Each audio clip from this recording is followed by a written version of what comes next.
Let's mic देश का मिजाज ईस्ट। ये है लेट्स माइक मॉडर्न रेडियो। आप सुन रहे हैं पूर्वी भारत की खबरें। ओडिशा सरकार ने खनन संशोधन बिल पर विशेष विधानसभा सत्र बुलाने की विपक्ष की मांग ठुकरा दी है। बीजेडी और कांग्रेस ने इस बिल को राज्य के हितों के खिलाफ बताया था। संसदीय मामलों के मंत्री मुकेश महालिंग ने कहा है कि जल्द आने वाले मानसून सत्र में इस मुद्दे पर चर्चा हो सकती है। नेता प्रतिपक्ष नवीन पटनायक और कांग्रेस ने इसे राज्य की वित्तीय स्वायत्ता पर हमला करार दिया। कांग्रेस का आरोप है कि इससे राज्य को सालाना करीब 10,000 करोड़ रुपए का नुकसान होगा। विपक्ष ने विरोध प्रदर्शन की चेतावनी भी दी है। पश्चिम बंगाल के मुख्यमंत्री शुवेंदु अधिकारी की भाजपा सरकार के 100 दिन पूरे होने पर अन्नपूर्णा योजना एक बड़ी चुनौती बनकर उभरी है। महिलाओं को मासिक 3,000 रुपए देने वाली इस योजना में कई जगह धनराशि नहीं मिलने से विरोध प्रदर्शन हुए हैं। पार्टी और आरएसएस के अंदरूनी आकलन में कहा जा रहा है कि सूची की सफाई और तैयारियों के बाद योजना लागू की जाती तो गड़बड़ियां टल सकती थी। हालांकि सरकार का दावा है कि जून से अगस्त तक करोड़ों महिलाओं को राशि पहुंचा दी गई है। दूसरी तरफ विपक्ष इसे चुनावी वादा पूरा नहीं करने का आरोप लगा रहा है। पश्चिम बंगाल कांग्रेस ने दावा किया है कि मुर्शिदाबाद के धुलियन नगरपालिका बोर्ड पर अब उसका नियंत्रण है। दरअसल वहां तृणमूल कांग्रेस के चेयरमैन इस्मामुल इस्लाम उपाध्यक्ष और 3 पार्षदों ने कांग्रेस में शामिल होकर बोर्ड का नियंत्रण उसे सौंप दिया। पिछले चुनाव में तृणमूल ने सभी 21 वार्ड जीते थे। चेयरमैन ने विकास मेरोड़ा बताते हुए पार्टी छोड़ी, जबकि तृणमूल ने इसे अविश्वास प्रस्ताव से बचने का कदम करार दिया। यह बदलाव मतदाता सूची संशोधन को लेकर बढ़ते असंतोष के बीच हुआ है।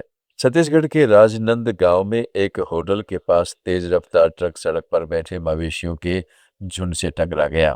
इससे करीब 14 मवेशियों की मौके पर ही मौत हो गई। शवों के कारण काफी देर यातायात प्रभावित रहा।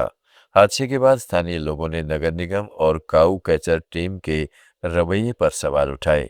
अब सड़कों पर बेसहारा मवेशियों की समस्या को लेकर प्रशासन से ठोस कदम की मांग की जा रही है।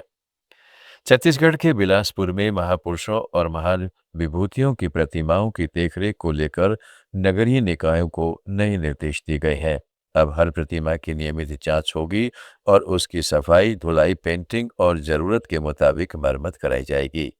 प्रतिमा स्थलों के आसपास अतिक्रमण, पोस्टर, बैनर, विज्ञापन और अवैध पार्किंग पर भी रोक रहेगी। हर प्रतिमा के पास संबंधित महापुरुष की जानकारी वाली परिचय पट्टिका भी लगाई जाएगी। जयंती और पुण्यतिथि जैसे मौकों पर विशेष सफाई और सजावट होगी। सभी नगरीय निकायों को प्रतिमाओं की स्थिति और रखरखाव की जानकारी हर 3 महीने में शासन को देनी होगी। सावन की चौथी सोमवारी पर बिहार के सिंहेश्वर धाम मंदिर में भारी भीड़ के बीच भगदड़ जैसी स्थिति बन गई। करीब 15 मिनट तक अफरा तफरी रही, जिसमें 5 श्रद्धालु घायल हो गए। एक श्रद्धालु का ग्रिल से टकराने के कारण सिर में गंभीर चोट आई है। घायलों को मधेपुरा मेडिकल कॉलेज में भर्ती कराया गया है। स्थिति संभालने के दौरान कुछ पुलिसकर्मी भी घायल हुए हैं। बिहार के छपरा मुजफ्फरपुर NH 722 पर मकेर से छपरा की ओर जा रहे एक अनियंत्रित 18 चक्का हाईवा ने सामने से आ रहे टोटो को जोरदार टक्कर मार दी।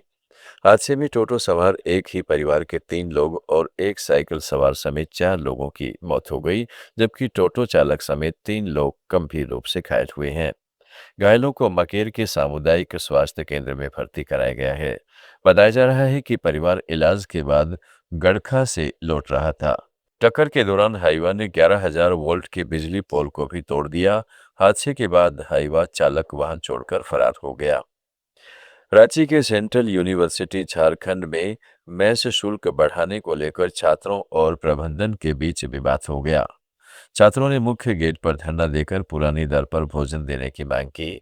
छात्रों का आरोप है कि 3,071 रुपये मासिक रुपए लेने के बावजूद भोजन की गुणवत्ता और स्वच्छता संतोषजनक नहीं है।